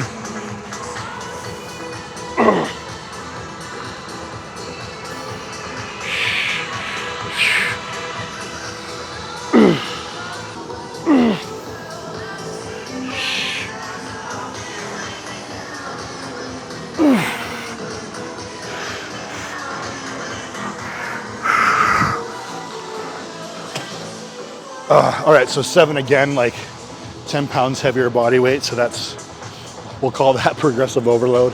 I could have forced out another rep probably, but like I said, these early weeks of the rebound, we're gonna save the squeezing, the pushing out the last nasty reps basically. So yeah, if your goal is to build muscle, when you're doing pull-ups, don't just try to bang out as many as you can. So you can tell your buddies that you can do 30 pull-ups. You should be doing, like you just saw there, a full good squeeze and hold the contraction at the top. Go down slow, hold the eccentric. So you want to keep your lat engaged, your back engaged the entire time. A nice full like dead hang to get a good full stretch across your lats and your back muscles. So you're trying to make each rep kind of as hard as possible to a reasonable degree, right? You don't want the rep to be 10 seconds long, but just like a good balance between each rep is challenging, but you're not, using momentum and swinging around, just so you can get as many reps as you can. All right, last set of these. So yeah, basically every back exercise in this workout is 2 sets, and there's 5 total, so 10 sets. This is definitely the heaviest day. Yeah, so last set here. See if I can match my reps from the first. I should be able to because I didn't go all the way to total failure.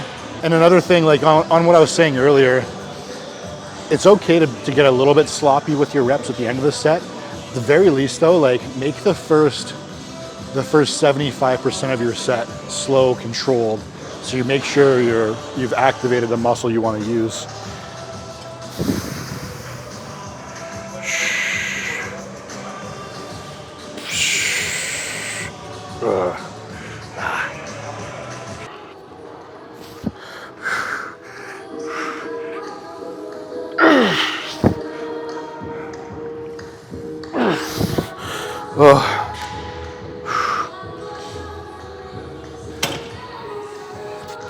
All right, but yeah, and a pull-up is an especially bad exercise to rush and like try to get as many reps as you can, because with every rep, if you're like allowing yourself to drop, every rep your full body weight is yanking on your shoulder and elbow joint. So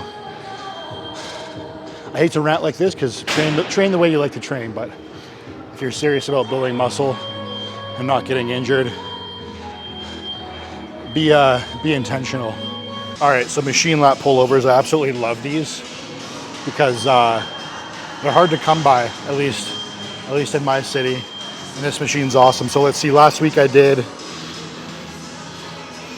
180 for 8 and 7 reps. I'm doing a 6 to 10 rep range, so I'm gonna bump up weight on these, so just 5 pounds. So I like to call these grips my small back shackles. I have to wear them so much because I have to train so much back to catch up from my poor and infrequent back training in the past. I don't really need them for this exercise, but I need them for the next one, so I'm just gonna keep them on. All right. I think I can go a little higher here.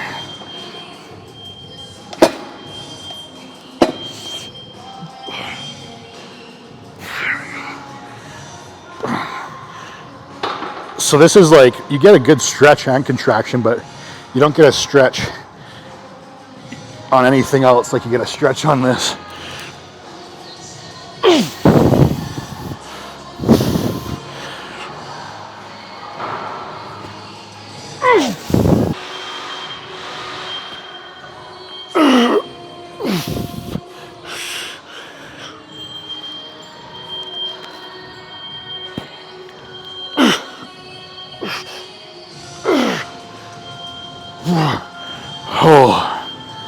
Oh, it feels so good. So yeah, like that was kind of easy. Like I really had to slow the range of motion to make it harder. So what I'm gonna do is, and I did the same reps as last week, 5 extra pounds. So I'm gonna like highlight this with a little green on my spreadsheet there, just to kind of remind myself that was easy basically next week. Then I'll see if I can, last week I lost a rep between sets. So I'm gonna see if I can match my reps this week. Just fooling around a little to try to work a little bit harder.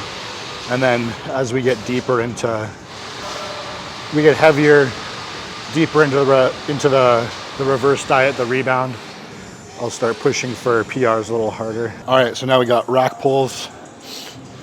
This is an exercise I've never done until now. So I did 375 last week. This one's good for the ego. I think I'll do another 10 this week maybe. I gotta look at how many reps I did. Definitely wanna warm up for this one. Oh yeah, so I did 4, so no, I'm gonna keep the same weight. So my rep range is 4 to 8, so I'm gonna go up on reps on this one until I get to 8, and then I won't start increasing the weight until I get to 8 basically. So 375, I don't know how much weight that is, but especially with these 55s. So what I'm trying to do here is just really keep my back in like a stable position. So that's kind of how I'm working the back muscles, is like isometrically. Again, like since I'm focused on lats, I really want to make sure I'm using my lats to just keeping them engaged to hold the weight. No belt because my erectors aren't too big, and it's just not really an issue to keep my core braced at this point.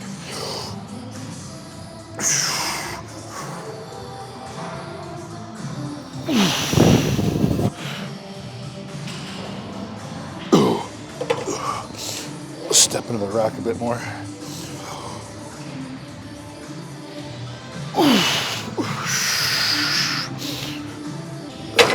All right, that feels good. So what is 375 with 55s? So right now I'm gonna have 210 on here plus 45. So that's 255. I'm gonna have to use my calculator to make sure all the blood's in my muscles, not my brain. 4 plus 20 plus 45. Oh, so this is 285. I wonder if that's what I did last week. Oh no, I did 375. See, I'm retarded right now. Oh, so I did 355s aside. All right. So you know what? I actually am gonna use a belt because I want to, this is something I see a lot of guys getting wrong that I have to teach almost every client I get. All right, so this is a lifting belt and it does absolutely nothing, okay? So if I put this on, this doesn't protect me from shit. This doesn't protect my back, my spine. This is a tool to help you brace your core, because bracing your core is what protects your spine and your back, okay? So you don't want to get it too tight. I like to kind of exhale a little bit and then inhale into my core and then get it tight when you're inhaling. Because what you want it set up so that when you do a big inhale into your stomach and flex your core, it just helps you create tightness all the way around your core. So you have to breathe. I want mine a little bit more tight. So before you do each rep, you want to breathe into your belly, and you want to think of like your whole core here is like a hard cylinder, and you hold that as you do the lift. So you can maybe hear me breathing while I do this. So before I start the rep, and I would do this even if I'm not using a belt, the belt just helps you, it gives you a cue, like the fact that it's wrapped around gives you something to push against. All right, so catch my breath here.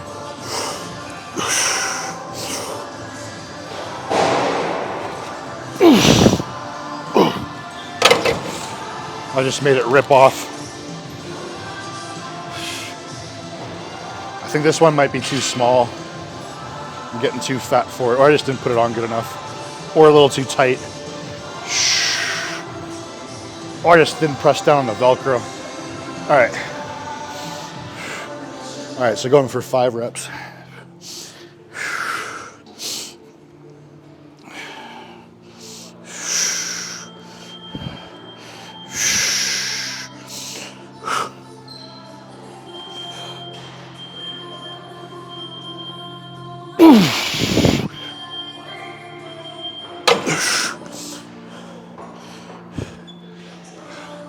I just set up with my grip wider. I'm gonna give myself a break before I do my first actual working set here.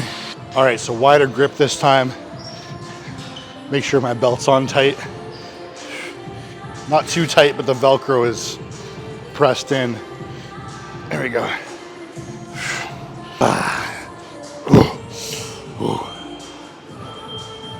Helps to make noises.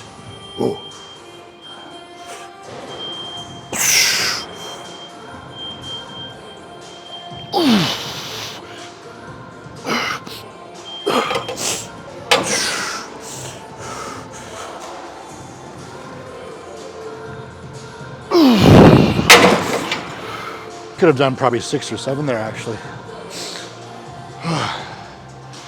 This belt, I think I need a better one. So between like heavy loading exercises like this, I'm gonna rest like at least 4 minutes, and then I'm gonna try to match reps again. All right, this is the last working set for back.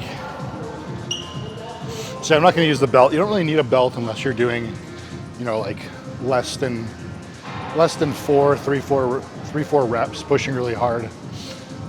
It almost like makes it so I'm a little bit like lazier when it comes to the bracing. I don't know, but my erectors aren't too small, so I'm gonna use them, put them to work.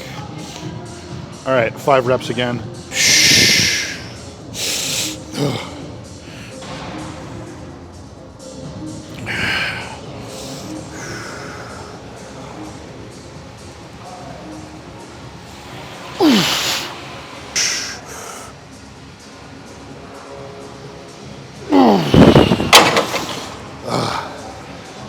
Oh yes. All right, so this is a sweet superset for rear delts. I'm gonna start with just bent over rear delt dumbbell fly, and then go right into rear delt dumbbell swings. So I do 20 reps for the bent over, and then about 15 to 20, depending on kind of how it feels, for the swings. So.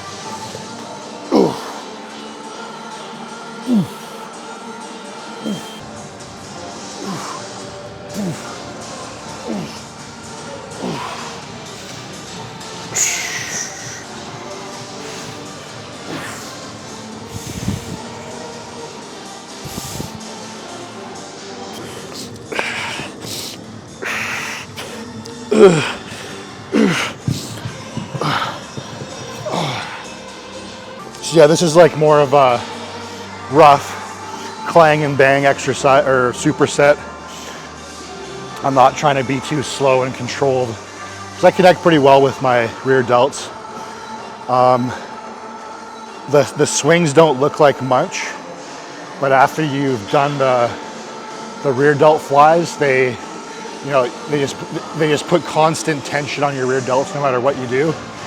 Basically what you want to do is make sure you kind of fight the momentum on the way down, Don't let the dumbbells bang each other. And yeah, it's an awesome superset. They're kind of on their own. I find the swings are not great. I don't really, it takes a lot of reps basically for them to work well. But with the bent over rear delt flies before, it makes it awesome. So I got 20 and 17. And that's another thing with exercises like these. I like to force my reps out and basically try to hit the same rep number for every single set. So the kind of quality of the last few reps will get worse and worse. But it's because I'm forcing reps, I'm allowing partial range of motion. What do you think you're doing? I recorded that. So on the swings, you're probably thinking, shit, those don't look like they do much. So I'll give you kind of a better angle here, or a different angle, but I promise you, you do the reverse flies first, go right into these without any rest, you'll feel it. And these are good movements for higher reps. In fact, isolating your rear delts, your side delts, I usually always over 15 reps.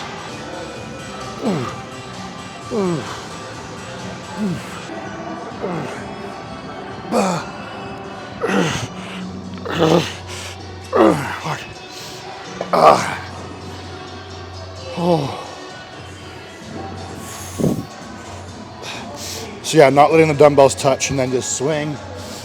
And then you're kind of fighting the momentum on the way down.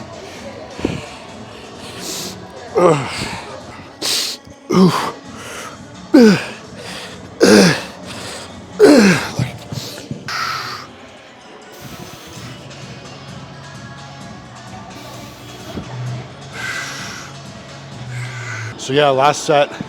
Each set I've done 20 for the flies and then 15 for the swings. Although I got 17 on the first set, so maybe I'm just being a pussy on the swings, but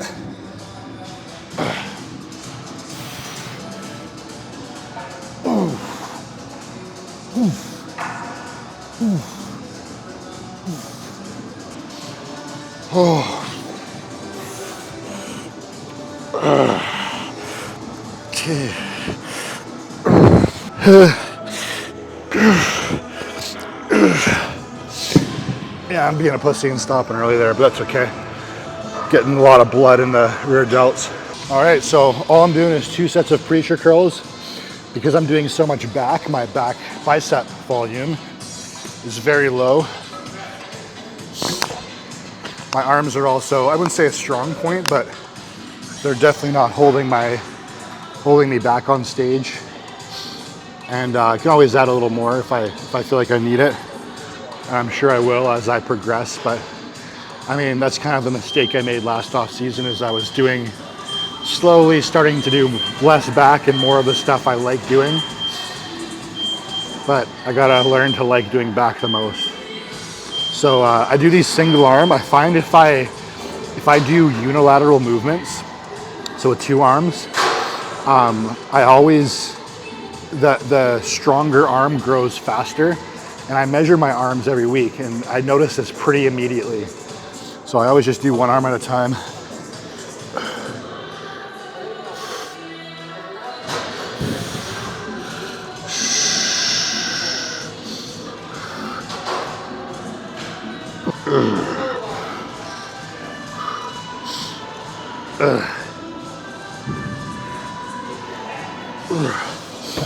All right, so I probably had 1 more there, but I did 10 last week, so 1 more is good. My neck was like cramping up there. I don't know if you can notice that. So yeah, for unilateral or bilateral movements that are isolation exercises like this, you shouldn't have to rest too long between arms. Between sides.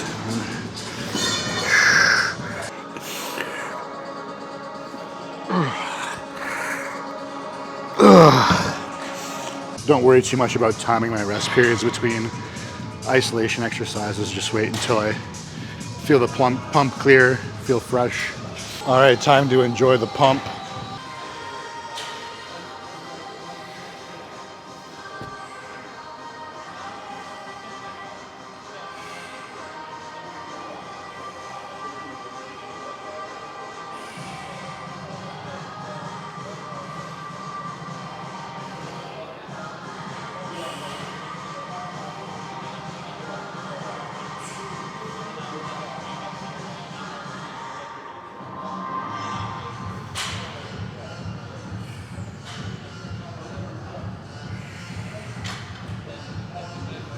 All right, so workout is done, but yeah, so that was good.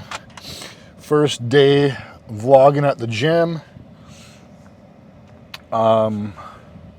Good session. So the issue I'm having now is my even though I fully charged this wireless microphone I have attached to my seatbelt right now, it's almost dead. So because the anabolic window is not a thing, I am going to stop at the camera store on the way home. I don't know if this is too close to my mouth. I'm going to stop at the camera store and see if they have wireless mics like this. This is an older model, but see if they have wireless mics that have a longer battery life, because it'll be annoying if I can only, I've only done really half my vlog. Like, I still have the rest of my meals to share with you, so 4 more. Plus, I might take you on my walk. It was super nice out. The sky looks a little bit scary. It doesn't say it's going to rain, but it looks like it's going to rain. But I still have 7,000 steps to do, so it kind of sucks to do them on the treadmill at home, even though I can do stuff and watch podcasts. But my Thursdays are usually pretty chill, so I don't really have to be home at my office. So I'm going to try to get outside to get my steps in. And then I have some errands to run too. Maybe go to the grocery store, pick up some Sprite, some Olindas, just little stuff. Yeah. So yeah, that was a great session. The vlogging isn't too distracting. If anything, like, knowing that I'm being watched is helpful. A little bit more helpful. But so yeah, as I was saying while I was training, because I'm still kind of recovering from prep, I'm not pushing super hard. Like, I'm not really, like, I'm still trying to beat numbers, because it's just coming naturally right now because I'm gaining weight. But I mean, I'm training close to failure, about a rep or two away. And I'm also giving myself some runway, because clearly right now I'm growing a lot. I'm building a lot of muscle. So I don't really need to kill myself, because the stimulus is very novel compared to what my body has been used to over, like, the last 2-3 months. As I was deeper in prep, I was weaker, I was losing strength, especially like the last 2 weeks. Like, you're just so much weaker and sucked down. So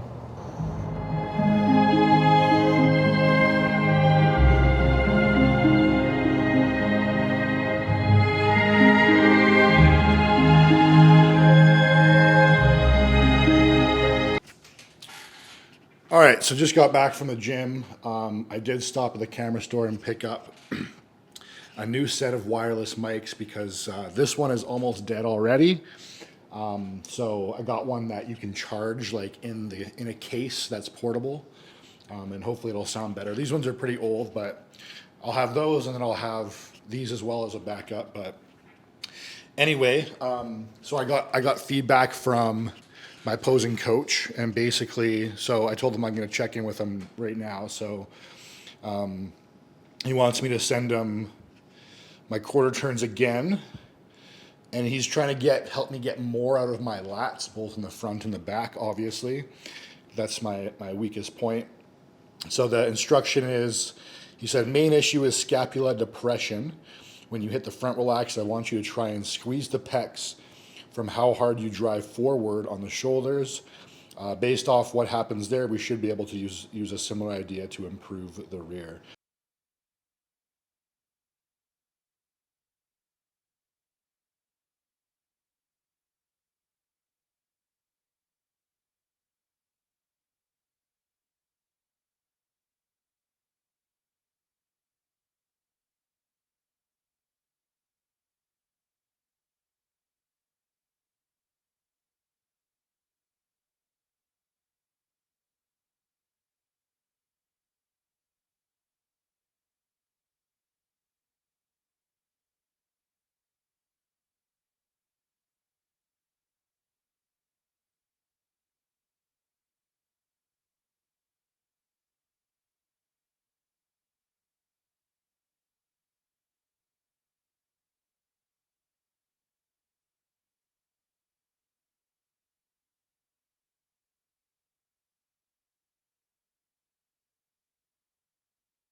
All right, so post-workout meal is a fun one. So I'm doing 150 grams of carbs worth of Captain Crunch cereal, and then 75 grams, so 50 grams of protein worth of chocolate Pro HD. This is so good. Captain Crunch is amazing. The combination is amazing. So 75 grams in weight, which is 50 grams of protein of the Pro HD. You can never go wrong with chocolate. I did order some chocolate peanut butter, vanilla, and I think one other flavor too, I forget. But that's all coming tomorrow. So 75 grams of that, and then no milk, because this is a high carb day. We don't want anything with fat. We could get skim milk, but Coach didn't put milk in the plan. So I'm gonna just fill this up with water, which is fine because it still tastes good. You're using protein powder, you don't need milk. Although if I did, I would use Fairlife Skim Milk Ultra Filtered. So good amount of water in there. I'm gonna use this electric whisk thingy to mix it. Gotta be careful doing this because otherwise there's gonna be powder flying everywhere. Oh yes. So yeah, the whole point of like a high day and why there's no fat and like my protein's a bit lower is because we're taking advantage of high insulin sensitivity basically. So we want to make sure that I'm digesting the carbs as quickly as possible, because fat and extra protein will slow down your digestion. So these are all fast absorbing carbs. So this is kind of just like a fun thing that you get to do when you're massing basically. If you're trying to lose fat, these are all very poor choices to have in your diet. You want stuff that is satiating, that you digest slower, so you're full longer basically. All right, so I'm gonna have this and then get some steps in. I gotta charge my microphone now, and then I'll probably have to charge the other one because I think you always have to charge new stuff. But so I'm gonna do some steps again, and then I'm probably gonna do a walk outside, and I'll take you guys on that. And then run some errands, maybe go to the grocery store, show you the rest of my meals for the day, what I do to wind down and prepare myself for sleep. I should be getting to bed in 4 hours and 40 minutes because I wake up at like 4:30. So I'll do my best on that. All right, so we're cooking up meal number 4 here, which is 170 grams of chicken breast. So I need a little more here. So there that is on the pan, and then 250 grams of rice, and then 100 grams of pineapple and 12 grams of honey. So this time I have something to put the honey on, so that's kind of nice, I guess. Make sure spread out this chicken breast evenly so it gets nice and crispy on both sides. Cooks evenly. Recooks evenly. Of course, it's already cooked. I cooked it in the air fryer. So yeah, like I was mentioning earlier, protein is slightly lower on high carb days, and fats are basically zero. And normally I'd also have veggies with each meal. That's also something that's out, because veggies are mostly fiber. So fiber also slows down your digestion, which is not a bad thing. But this is a high carb day, and we want to digest the carbs quickly. So what else here? Just like the blueberries, I just get frozen pineapples. Again, I make sure I put them in the fridge in a container 12 hours before I need them. So I'm gonna use these, put them in a bowl, get some honey on them. Chicken, I'm gonna use the same condiments. And then meal 5 is the exact same as meal 4. So I won't share that with you guys because that'll just be kind of pointless. All right, so because it is later in the day and I have a little more patience, I cook the chicken exactly how I like it. So it's still on here. So as you can see, I flipped it and it's like borderline burnt. And then same thing with the rice here. Like there's a layer of it that's like nice and crispy here. So that's how I like to cook it. It makes it way more enjoyable. So if you are, let me flip this. If you're someone who like works from home, you have the access to like a kitchen throughout the day, this is the best way to reheat your food. Otherwise, you just gotta put up with the microwave, I guess. All right, so I still have 3,300 steps to do, and it's absolutely beautiful out, as you can see. So of course, we're gonna go for a walk, shirtless, get a little tan. What I like to do is park at a nice place to walk, and then walk for as far as I can, and then that way you have to walk back, so it makes it easier to get your steps in. So I'm walking by Chinatown here, and it sounded like you could hear a bunch of like gunshots. But obviously, like, I don't know, no one was running or anything, but you can hear it right now. Turns out it's just some Chinese guy cracking his whip on a tree. So because I live in Canada in one of the colder cities, I do like to, it's one of my favorite spots to come to. There's people everywhere. It's nice to, it's just a good vibe because the winters are so long here. Normally you go outside 8-10 months of the year, not 10, but 8 months of the year, and people are inside and there's no one to be seen. It's kind of gets depressing. So when I go for walks, this is like 2 minutes from my house. I like to come here. Lots of people around, good vibe. So yeah, I got 3,200 steps to do. Actually, wait, more than that. 4,000 steps to do. So that's about 40 minutes of walking. So I'll walk for probably 20 minutes, and then I'll have to walk for another 20 minutes. All right, so back at home, back in the office here, winding down. So like I said, I'll share kind of like how I wind down for the night and get myself ready to get a good sleep. Today I'm not doing too well because, like I said, I like to try to be in bed by 8, just because my body is still kind of set up to wake me up at 4:30. By the way, if you hear my cat meowing, when he gets hungry, he just meows nonstop until I feed him. But yeah, anyway, this is my first day filming the vlog, so I think because I filmed the intro part because this is the first episode, it made my day kind of like I was sort of behind. So future vlogs, that shouldn't be the case, but no big deal. So yeah, basically what I do at the end of the day is I have like a shutdown routine.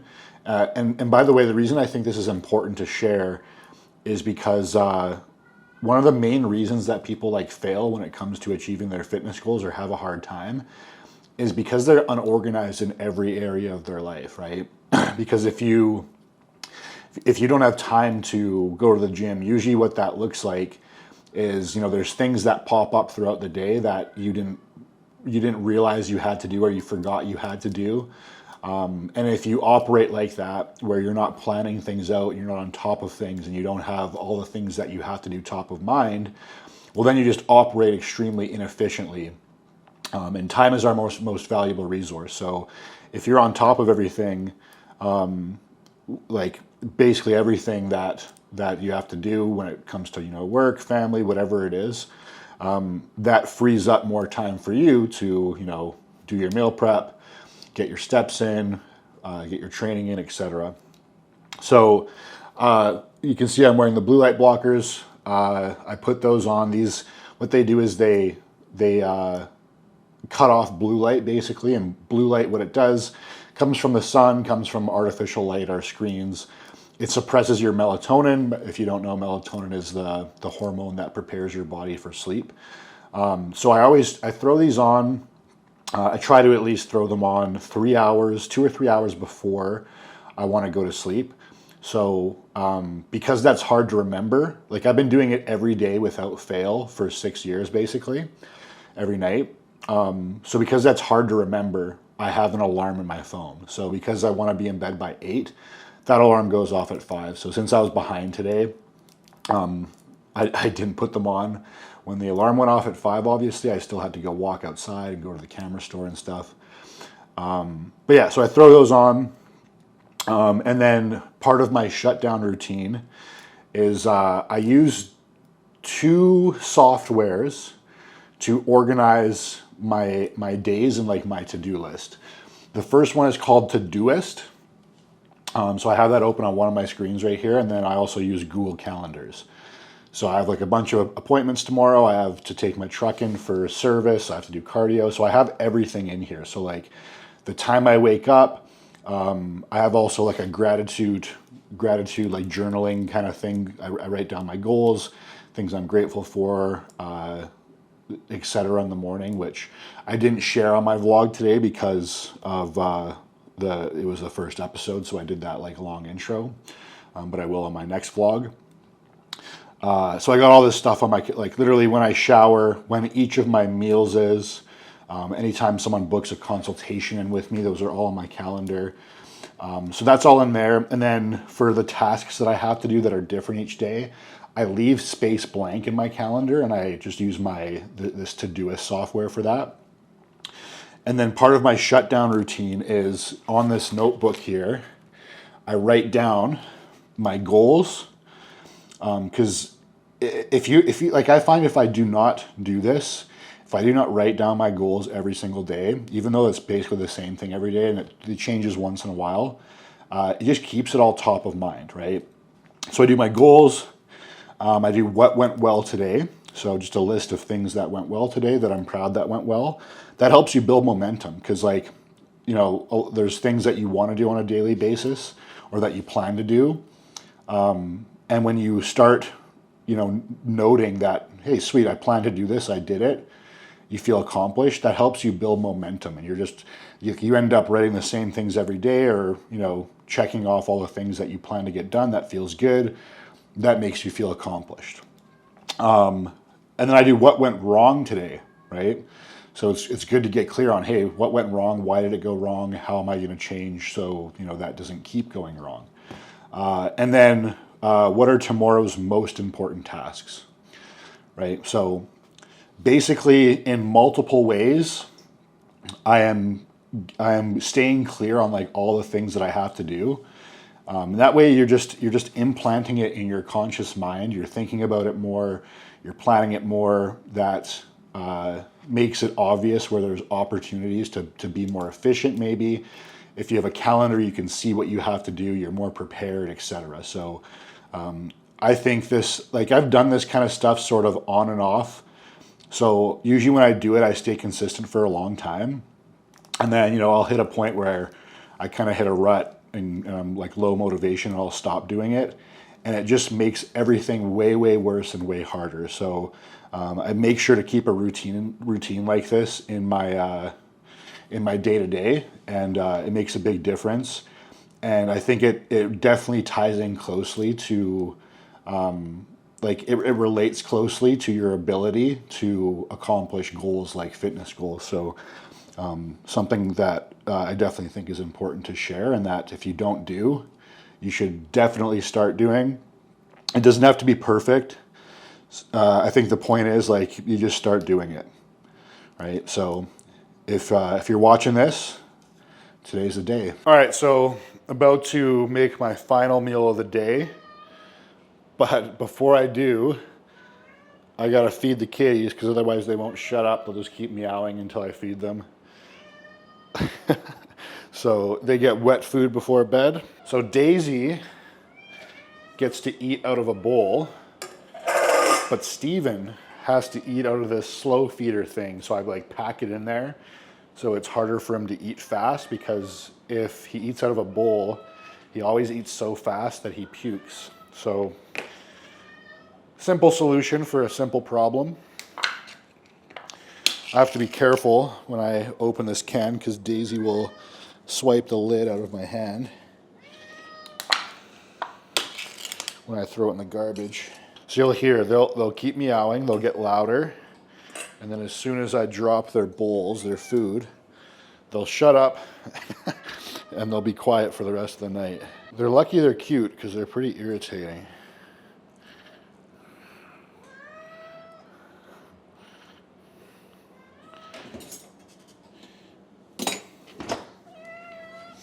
Are you hungry? This is Steven. He's very high energy, very vocal, as you can see. Chill out. Say hi. Say hi. Look. Look. Look. Are you hungry? He doesn't like to be held very much. He's very active.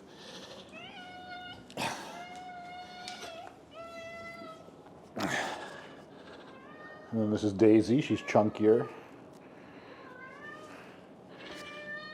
All right, so they're about to shut up.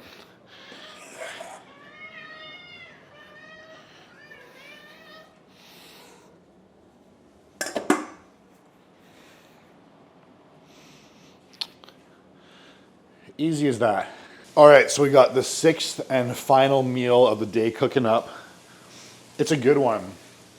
So basically 170 grams of chicken breast on the stove right now, 90 grams of cream and rice. So I'm doing the same Elevate half and half chocolate cake and cookie butter mix. And then I get the option between 12 grams of honey or jam. So since I've already had honey 3 times today, I'm gonna do jam. I got strawberry.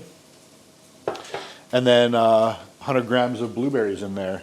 All right, so I got my last meal here ready to go. So my cream of rice, blueberries, strawberry jam, 0-calorie syrup, and cinnamon. And then just chicken with some sauce on it. So I'm gonna eat this while I watch my show. I'm currently watching SEAL Team on Paramount. It's okay. My issue is I've watched like every good series there is, and I don't like starting a series that only has like 1 season, because then by the time the next season comes out, I start watching it and I totally forgot what happened in the first season. Let me know if you have the same issue. But the rest of my nighttime routine here is basically like I make sure my apartment is cold as possible, especially my bedroom. So I turn the temperature down to like 12, 14 degrees Celsius, which is pretty cold. I don't know what that is in Freedom units. But, and then I turn the fan on in my room. I take my nighttime supplements, which I can go over maybe another day. Like I said, I'll do an episode where I maybe focus more on supplements because I take so many. And then I take a very, very hot shower, basically like as hot as I can bear, because that helps lower your core temperature. I'd never bring my phone into the bedroom because that just like, it's just a stressor. It's a stimulant, keeps you up. It's not good to look at it before bed. It's not good to look at it in the morning when you wake up. I will again write down like everything that I'm going to do in the morning on my notebook, read a little bit, and then lights out. So yeah, that's it for vlog episode 1. So I hope you enjoyed it. Make sure to like, leave a comment, subscribe, and hit the notification bell so you don't miss an episode. And we'll see you next week.